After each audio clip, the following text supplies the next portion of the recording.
Dobrodošli, dragi moji, na kanal Aurorine kuhinje. Kako nam se bliže praznici, pre svega slave, ja želim da podelim sa vama još jedan predivan recept koji ja pravim i pripremam za svoju slavu. Sigurna sam da će svakoj domaćici ovaj recept biti od pomoći, zato ostanite sa mnom u nastavku videa i pogledajte. Treba nam 4 jaja, ali ću da odvojim belanca od žumanca.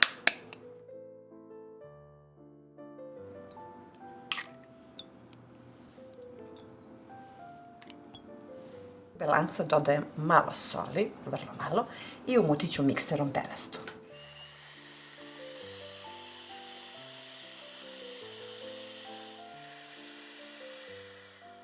U činiju imam žumanca, umutit ću penasto i dodat ću 180 ml jogurta ili pavlake.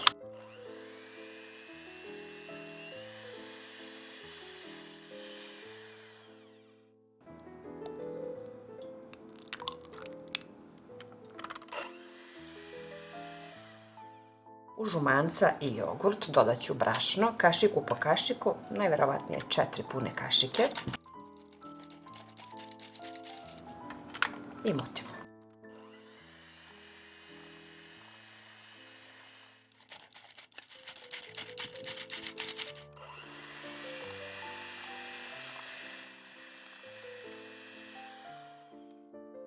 Znači 4 pune kašike brašna sam stavila, to je dovoljno. Ovu smesu sa žumancima sipamo u belanca i mešamo varjačom kako bi ovo bilo ovako sunđerasto i fino, ne mikserom.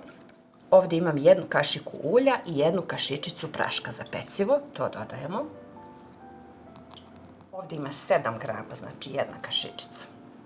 I ovdje dodajem 2 pune kašike ajvara. I sve to lepo varjačom promešamo.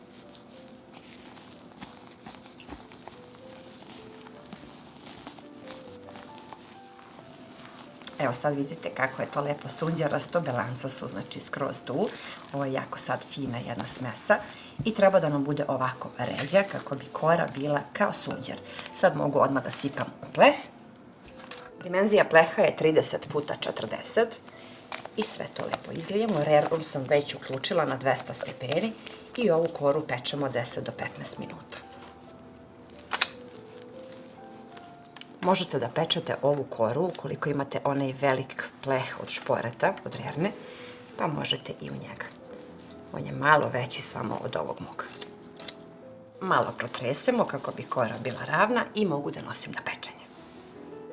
Dok nam se kora peče, napravit ću fil. Ovdje imam krem sir, ja koristim Filadelfiju i ima 300 grama. Stavit ću to u vanilicu i ovdje ću da dodam 3 pune kašike pavlake. Sve to lepo promešamo, da bude onako fino kao krem, da može lepo kora da se maže. Ako treba, dodamo još malo pavlake. Evo, kora je pečena. Izvadit ću iz ovog pleha na jednu dasku. Stavila sam ispod jednu mokru krpu i zajedno sa papirom umotamo u rolat.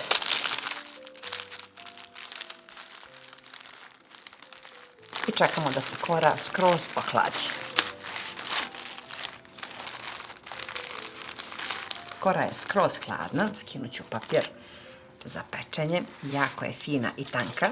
Stavite ispod kore ovu stretch foliju kako bi lakše posle umotali u rolat. Od ove količine fila stavit ću 1/2, pa ćemo u tankom sloju da premažemo. Kora je jako fina, jako mekana, stvarno predivna jedna slana kora. Možete da filujete sad po želji, ono što vi volite ovdje možete da stavljate. Ovo je samo jedna ideja kako ja radim. Ovdje imam narezani kulen i sad ćemo lepo da preko cele kore stavljamo ovako jedan preko drugog. Vidjet ćete koliko će lep presek da bude i zapravo ukus ovog predivnog rolata na malo drugačiji način. Sav je crven i ova kora i sad ovaj kulen, stvarno onako baš predivan ukus. Treba nam nekih 60 grama ovog tanko sečenog kulena ili neke druge ove suve, suhomesnatog ovog, da li će da bude neka salama ona ili čajna kobasica, ali po meni je kulen najlepši zato što će i presek da bude jako lep zbog ove crvene boje. Preko kulena stavljam drugu polovinu fila i isto blago premažem.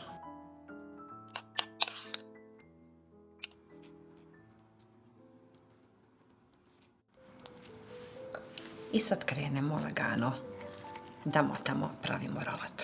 Bitan je samo početak da se lepo savije ovaj kulen, a posle ćete lepo da stisnete i da umotate.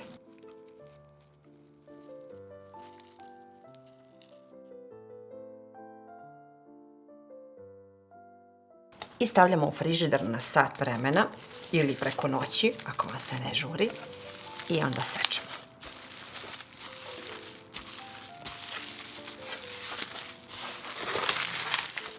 Rolat je bio 2 sata u frižideru i sad ću ja da isečem da vam pokažem kako on izgleda.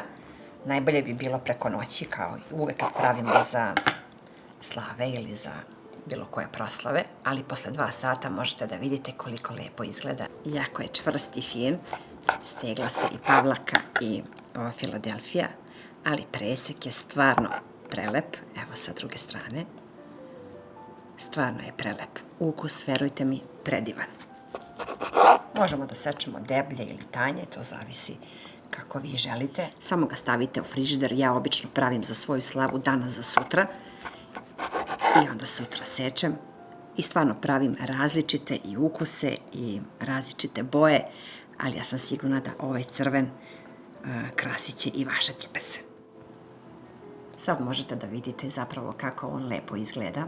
Jako je ukusan, dekorativan. Sigurna sam da ćete da probate i ovaj recept. Još jedna ideja kako možemo da napravimo ove predivne slane rolate za razne proslave i za slave i za, ama baš za sve. Sigurna sam da će svaka domaćica biti oduševljena, a i vaši gosti. Pišite mi u komentarima, to bi bilo za danas, pa se vidimo uskoro sa nekim novim receptom iz moje kuhinje.